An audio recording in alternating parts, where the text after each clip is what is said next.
La rencontre du rocher du Trisac. Dans ce cas-ci, est-ce que c'est criminel? Pas en tout.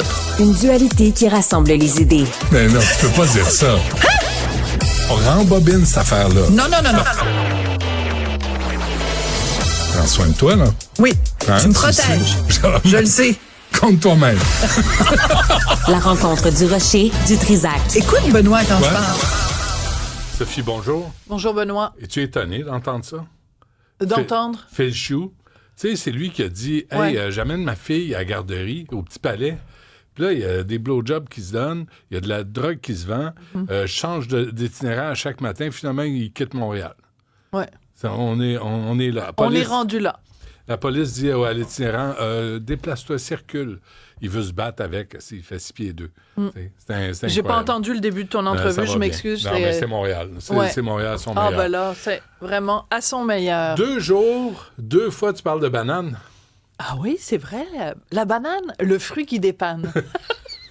Ah, t'es J'avais pleine un de ami ressources. qui disait ça. C'est vrai. Non, mais tu sais, Et c'est vrai aussi. ça veut sûrement. Tu sais que Mario me disait que quand il faisait un bon coup, quand il était en politique, Ouais.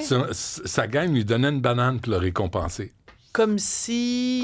Je sais pas, comme s'il aimait les bananes. Comme puis- si le Québec était une république de bananes. Ah, peut-être. Hein? Il y a peut-être C'est un lien. possible. Hey, t'es en forme. Je suis vite. Je suis C'est vite, vendredi. vite. Ça s'en va. Ben, c'est parce que je suis je suis absolument fascinée par le milieu de l'art contemporain. Il y a des choses absolument magnifiques qui se passent et des fois, il y a des incongruités. Et là, je pense qu'on est face à une incongruité. Et oui, j'utilise un mot de 5 syllabes. Mais oui, je suis capable. Est-ce qu'on dit gruité? Oui, ou je pense qu'il faut gruité? séparer. Faut séparer, hein? Donc, c'est 5 syllabes. OK, C'est c'est pour 5 ça que j'ai de la syllabes. misère. Alors, pourquoi? C'est que, en fait, il y a quelques jours, à Sotheby's, à New York, la maison des enchères, une œuvre d'art contemporain s'est vendue à 6 millions de dollars américains, ce qui fait à peu près 8 millions, en gros, de dollars canadiens. Un Van Gogh, j'imagine? C'est quoi? Non, c'est pas un Matisse non plus. Non? Puis à la rigueur, c'est même pas un Paul. Tu sais, ça pourrait être une œuvre Ah ouais? contemporaine. Ça pourrait être un peu... Ça peut être de l'art moderne, ça peut être Andy Warhol, ça aurait pu être ben des affaires, parce que lui aussi, on a fait des bananes, il a dessiné des bananes. Puis ça, Oui, pour les non, Rolling alors Stones. c'est pas ça, oui. Mais donc, c'est une banane qui est fixée sur un mur blanc à une hauteur de 1,57 m. C'est précis, hein, il faut que ce soit à ça. C'est de l'art. Et la banane tient sur le mur grâce à un morceau de ruban adhésif gris, mieux connu chez les Québécois comme du duct tape, qu'on Du va duct dessus.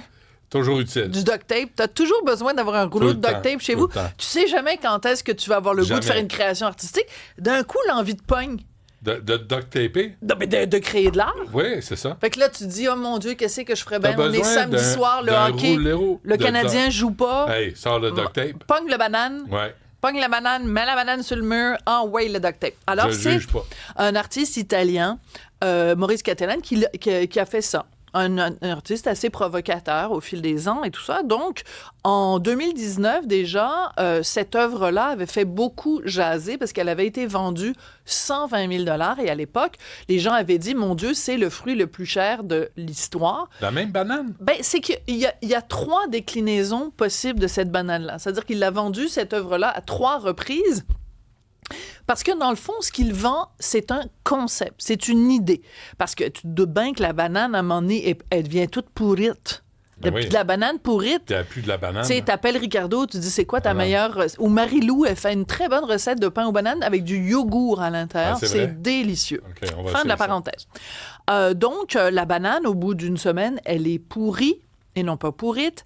Et là, donc, quand tu achètes l'œuvre de Oui. M. Cattelan, ben, ça vient avec un mode d'emploi qui te dit que à tous les 7 jours, tu dois acheter une nouvelle banane et que tu dois donc la replacer à 1,57 m sur un mur blanc attaché avec du duct tape. Question. Oui, Si tu décolles le duct tape à plusieurs j'ai reprises... aucune idée.